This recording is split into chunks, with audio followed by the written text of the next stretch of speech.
Tim, the message has been the same for the past 3 weeks. They're talking about Black Lives Matter. Every single Sunday, there's been quite a different message. First Sunday was George Floyd. Second Sunday was Breonna Taylor. Today, it's talking about defunding the police and putting those funds into the community. I'm gonna step out of the way just so you can get a better look. As soon as they began to march, the rain just started to pour down, so they continued to march through, but now they're right here back at the Lilac Bowl, and it's becoming a bit of a tradition. I think the main difference I've seen out here from my own eyes is that they incorporated some music.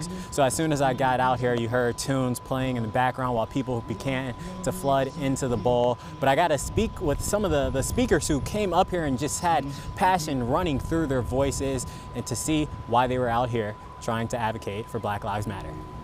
I don't think it's any secret that Spokane is a primarily white town, and a lot of the experiences I've had here have been colored by tinges of racism, whether intentional or unintentional.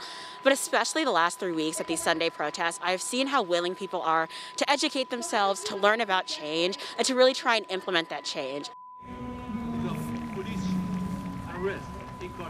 Yeah, I've had talks with organizers over the last couple of weeks. They told me this isn't stopping anytime soon, and we actually have another reporter out here, Casey Decker. He's been following it along with me, just getting a different angle. So Casey, tell me what you have seen so far out here. Yeah, well, what you mentioned that there's much more work to do in this time. Focused on the idea of defunding the police. They had a specific policy goal in mind here.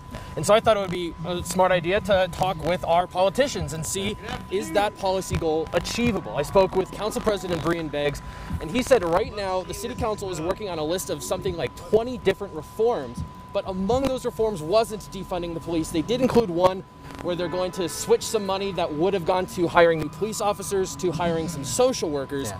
But as a whole concept, he wasn't quite all the way there with the idea of defunding the police. So a lot of these protesters might be disappointed in what they see from our city council. That said, the city council is also pretty optimistic, at least Council President Beggs is, that there'll be more progress of some sort made in the next 2 weeks than has been made really in the last 10 years in terms of racial equality in Spokane. Oh yeah, for sure, for sure.